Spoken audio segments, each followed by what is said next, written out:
Guillaume Bègue pour les histoires ciné.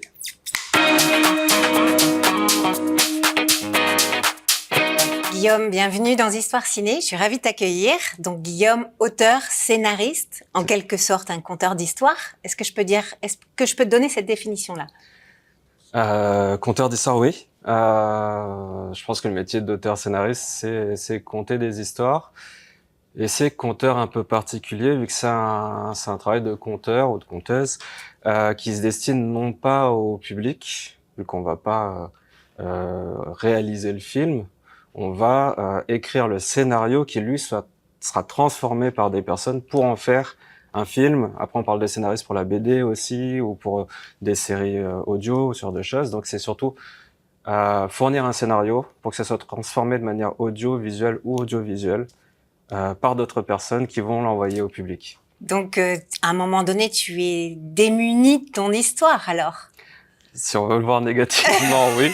Mais ça peut être une bonne chose. En fait, c'est surtout d'être sur la phase de travail qui nous concerne pour ensuite, d'une manière générale, je serai jamais aussi bon en composition musicale qu'un compositeur. Donc, c'est de confier le bébé à un moment pour que mes envies en tant que composition musicale, par exemple sur le projet, soient transformées par quelqu'un qui est vraiment expert de ce domaine-là, et puis cette force de proposition avec beaucoup plus de clés et de bagages pour réussir à l'intégrer dans le film.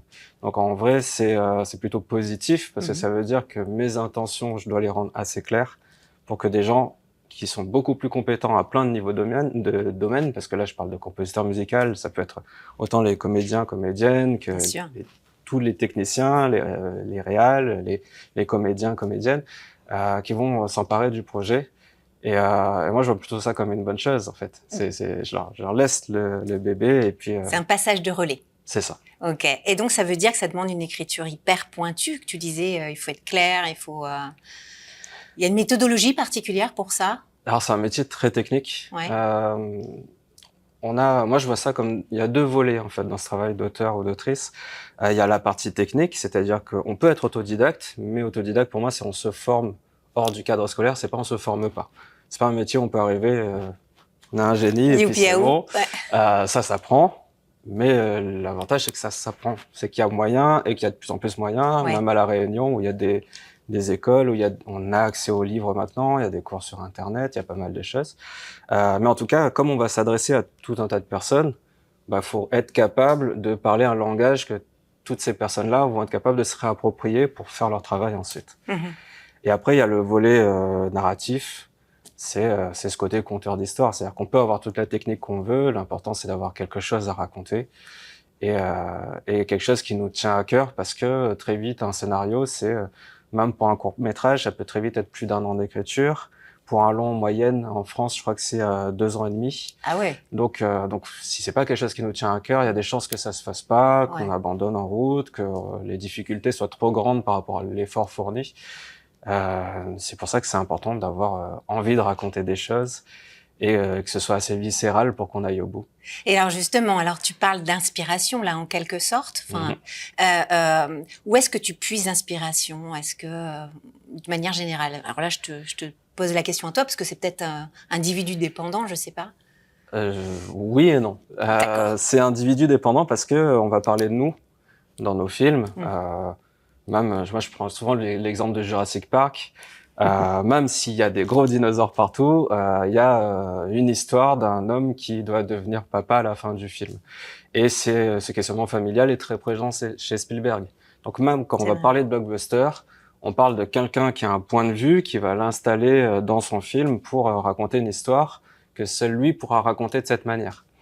Pour moi, un auteur, c'est puiser en soi pour ensuite le mettre dans un film, mais forcément, c'est quelque chose de personnel. Et c'est là où ça devient quelque chose où chaque individu a ses envies, a sa façon de raconter, parce qu'il y a nos parcours de vie.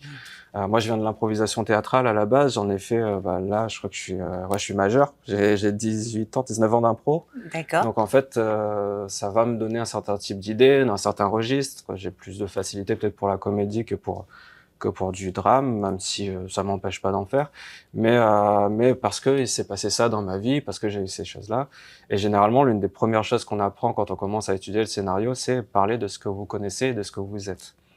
Donc c'est souvent des histoires qui parlent de ce qui vous abîme, de ce qui vous énerve, de ce qui vous rend heureux aussi. C'est pas Ça touche à forcément l'intime, hein, quand même. voilà, c'est forcément intime et c'est une manière de dire ma proposition du monde, ma proposition de vision, de regard sur la société, c'est ce que je vais mettre dans le film. Et donc, s'il n'y a pas un auteur ou une autrice qui s'affirme dans ce qu'elle propose, il y a peu de chances que le film dépasse le film de Noël très classique avec un scénario très bateau et on voit 5 minutes, on comprend tout déjà, quoi. Parce que c'est fait pour être générique.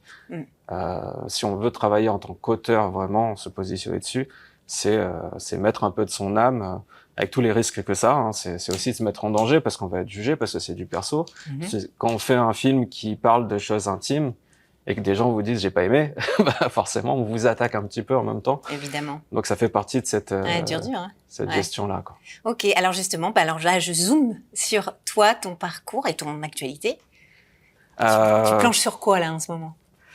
Alors en ce moment, je suis rentré dans une période série parce que j'ai commencé à écrire sur OPJ depuis un an et demi.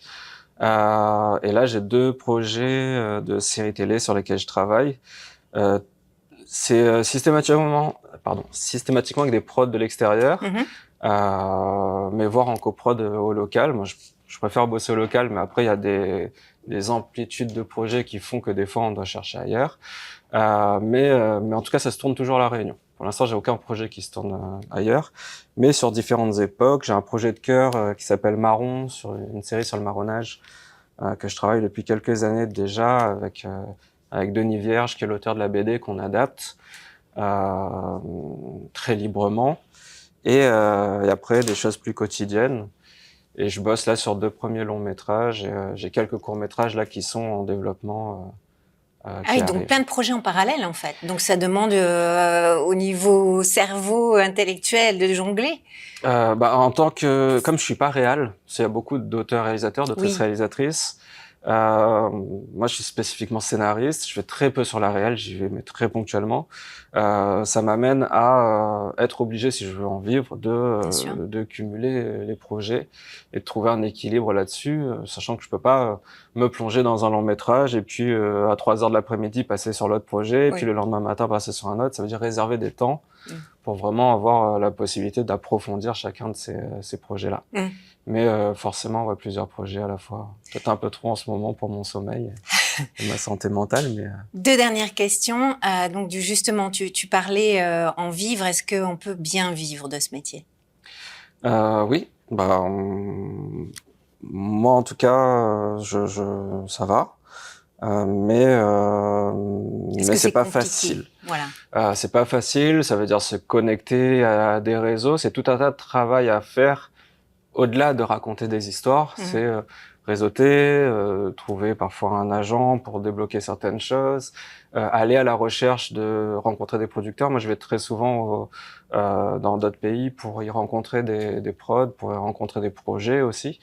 Je pense que c'est difficile si on veut être, surtout si on veut être exclusivement scénariste, de vivre si on se contente de juste faire nos histoires. Il y a tout ce travail à faire autour, d'être identifié, d'être reconnu, et à partir de là, des fois les propositions viennent toutes seules aussi.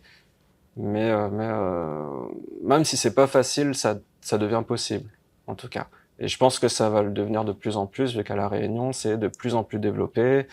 Il y a de plus en plus de projets qui gagnent en qualité à chaque fois, puisqu'on a aussi des équipes qui sont de plus en plus formées. Et maintenant, j'ai presque envie de dire, il n'y a plus qu'à. On peut peut-être dire un petit mot sur les cinéastes?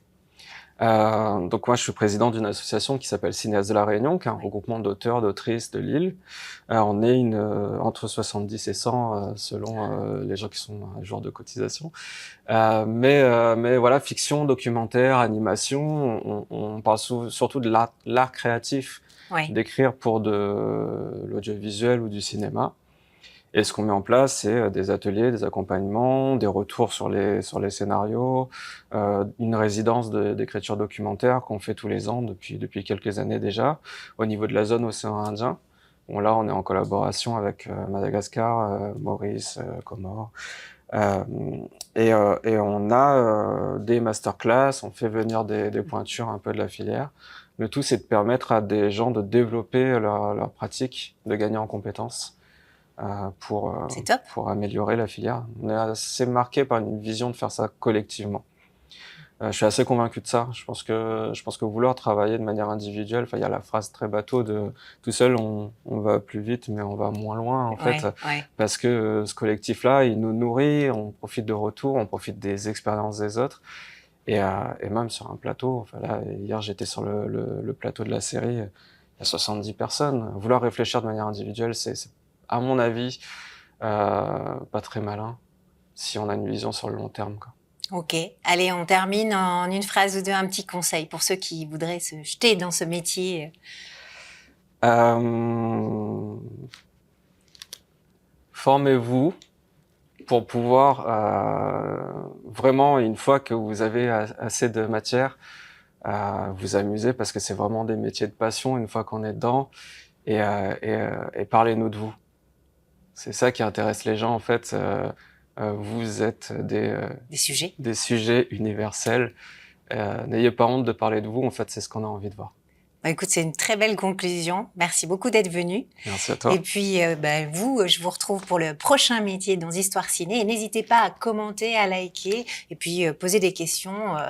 Histoire Ciné, c'est fait pour ça, sur ce focus métier. À bientôt.